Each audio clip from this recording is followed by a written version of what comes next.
विजयकोंडा, जिसे आज हम वारंगल के नाम से जानते हैं, वहाँ के कांस वंश के राजा गणपत को परास्त कर नरसिंह देव जब अपने राज्य वापस लौटते हैं, उनकी माता बहुत ही प्रसन्न होती हैं और नरसिंह देव से अपने मन की इच्छा व्यक्त करती हैं। वह कहती हैं, तुम्हारे पिता ने शंकर क्षेत्र पुरी में भगवान जगन्नाथ का भव्य मंदिर बनवाया है और मैं चाहती हूँ कि तुम पद्म क्षेत्र कोणार्क में उससे भी भव्य और विशाल सूर्य मंदिर का निर्माण कराओ। माता की बात सुनकर नरसिंह देव के मन में कौतूहलवश एक प्रश्न आता है। वह पूछते हैं, माँ, सूर्य मंदिर ही क्यों, और कोई मंदिर क्यों नहीं, और वह भी कोणार्क में? क्या इसमें विशेष है? पुत्र के प्रश्न के उत्तर में माँ ने उत्तर दिया, द्वापर में भगवान श्री कृष्ण के पुत्र सांब बड़े ही सुंदर और सुकुमार थे। वे नारद मुनि को अक्सर चिढ़ाया करते। इस पर नारद मुनि ने उन्हें सबक सिखाने का सोचा। उन्होंने एक दिन सांब से कहा कि तुम इतने सुंदर हो तो तुम गोपियों के साथ जल क्रीड़ा क्यों नहीं करते?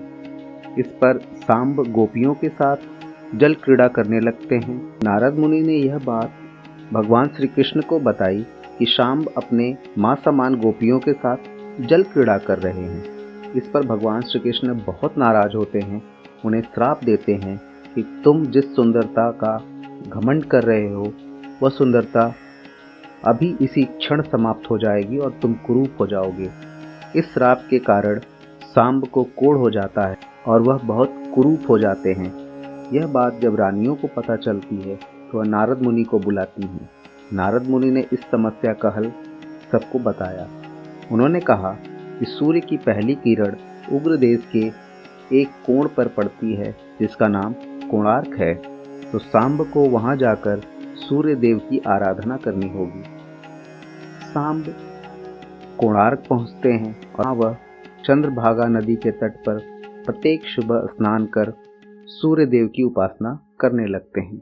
उनकी कठिन तपस्या से प्रसन्न होकर के सूर्य देव प्रकट होते हैं और उन्हें रोग मुक्ति का वरदान देते हैं। और वह कहते हैं, अगली सुबह जब सांब स्नान के लिए नदी में जाएंगे तो उनके पैरों से एक वस्तु का स्पर्श होगा और उसके स्पर्श मात्र से सांब रोग मुक्त हो जाएंगे। सांब जब अगली सुबह नदी में स्नान के लिए जाते हैं तो उनके साथ यह घटना होती है। उनके पैरों से एक पत्थर का स्पर्श होता है और वह रोग मुक्त हो जाते हैं। वो उस छोटे से पत्थर को लेकर के बाहर निकलते हैं और उस पत्थर को स्थापित करके एक छोटा सा सूर्य मंदिर बनाते हैं। पूजा का विधि विधान वहाँ किसी को भी नहीं पता था। इससे सांब बहुत दुखी होते हैं कि मंदिर की प्राण प्रतिष्ठा किस प्रकार होगी। इस समस्या के लिए वह फिर से तपस्या में लीन हो जाते हैं और पुनः सूर्यदेव प्रकट होते हैं और उन्हें बताते हैं, सुदूर पश्चिम में शाक्य देश के ब्राह्मण सूर्य की उपासना का विधि पूजन जानते हैं। वहां से 18 ब्राह्मण को कोणार्क लाते हैं और पूजा प्रारंभ की जाती है।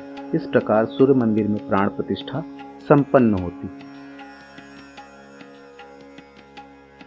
माता कस्तूरी की यह बात सुनकर नरसिंह देव बड़े ही प्रसन्न होते हैं। माँ ने उन्हें आगे यह भी बताया, विवाह के उपरांत कई सालों तक जब उन्हें संतान प्राप्ति नहीं हुई तो वह भी इसी मंदिर के पास जाकर आराधना करती हैं, जिससे कि पुत्र रूप में नरसिंह देव उन्हें प्राप्त होते हैं। माता की बात सुनकर नरसिंह देव माता को वचन देते हैं कि वह कोणार्क में संसार का सबसे विशाल, सबसे दिव्य और सबसे भव्य सूर्य मंदिर का निर्माण कराएंगे। और यह वचन देने के पश्चात वह वहां से चले जाते हैं। आकर के सामंत सदाशिवराव के पास पहुंचते हैं, जिन्हें शिवे सांतरा के रूप में जाना जाता है। शिवे सांतरा को वह आदेश देते हैं कि वह चाहते हैं कि कोणार्क में एक बहुत ही भव्य सूर्य मंदिर का निर्माण कराया जाए और शिवे सांतरा से वह तैयारी के लिए कहते हैं। शिवे सांतरा अपने सहयोगी के साथ मंदिर का प्रतिरूप बनाते हैं। प्रतिरूप इतना सुंदर होता है कि नरसिंह देव बहुत ही प्रसन्न होते हैं और शीघ्र ही मंदिर निर्माण को प्रारंभ करने का आदेश देते हैं। 1200 शिल्पकार 12 वर्ष बाद मंदिर का निर्माण संपन्न करते हैं। उस समय के लोगों में वास्तुशास्त्र, ज्योतिष शास्त्र और खगोल शास्त्र का अद्भुत ज्ञान था, परंतु बहुत प्रयासों के बाद भी मंदिर के गुंबद पर कलश की स्थापना नहीं हो पा रही थी। इससे नरसिंह देव क्रोधित होकर सारे शिल्पकारों को आदेश देते हैं, यदि एक दिन के अंदर में कलश की स्थापना नहीं होगी तो वह सभी शिल्पकारों का सर धड़ से अलग कर देंगे। उनके क्रोध से सारे शिल्पकार डर जाते हैं और चिंतित हो जाते हैं। संयोगवश विशु महाराणा का पुत्र अपनी मां के समक्ष मंदिर के प्रतिरूप पर कलश की स्थापना कर बड़ा ही प्रसन्न होता है और मां से, पिता से मिलने का आग्रह करता है। जब धर्मपद अपने पिता से मिलने के लिए कोणार्क पहुंचता है तो वहां सबको दुखी देखकर वो अपने पिता से पूछता है कि सब क्यों दुखी हैं। विशु महाराणा उसे बताता है कि मंदिर के गुंबद पर कलश की स्थापना नहीं हो पा रही है, जिससे सभी लोग चिंतित हैं। बालक धर्मपद अपने पिता को बताता है यह कार्य बहुत ही सरल है और वह इसे कर सकता है। यदि पिता उसे आदेशित करें तो वह मंदिर के गुंबद पर चढ़कर कलश की स्थापना कर सकता है।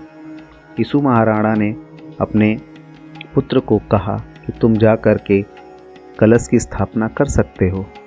बालक जैसे ही गुंबद पर चढ़कर कलश की स्थापना करता है, मंदिर के गर्भगृह में चारों तरफ प्रकाश फैल जाता है और गर्भगृह में लगे बड़े चुम्बकों के आकर्षण से सूर्य महाप्रभु की मूर्ति शून्य में स्थापित हो जाती है। सभी लोग बड़े ही प्रसन्न होते हैं, परंतु यह प्रसन्नता अल्पकाल में समाप्त हो जाती है, क्योंकि सभी शिल्पकारों को यह भय था यदि महाराज को इस बात का पता चलेगा कि बालक ने गुंबद पर कलश की स्थापना की है तो वो सबको कठोर दंड देंगे। बड़े ही विचार के बाद सबने कहा कि तुम्हें बलिदान करना होगा, नहीं तो हम सबका जीवन संकट में आ जाएगा। सबकी बातें सुनकर धर्मपद ने कहा यदि उसके बलिदान होने से सबका जीवन बच सकता है तो वह बड़े ही खुशी से अपना जीवन त्याग देगा। वह मंदिर के गुंबद पर चढ़ जाता है और वहां से नीचे छलांग लगा देता है। अगले दिन नरसिंह देव जब मंदिर परिसर में पहुंचते हैं तो देखकर बड़े ही प्रसन्न होते हैं। मंदिर का निर्माण वास्तुशास्त्र, खगोल शास्त्र एवं ज्योतिष शास्त्र की विधि से हुआ था।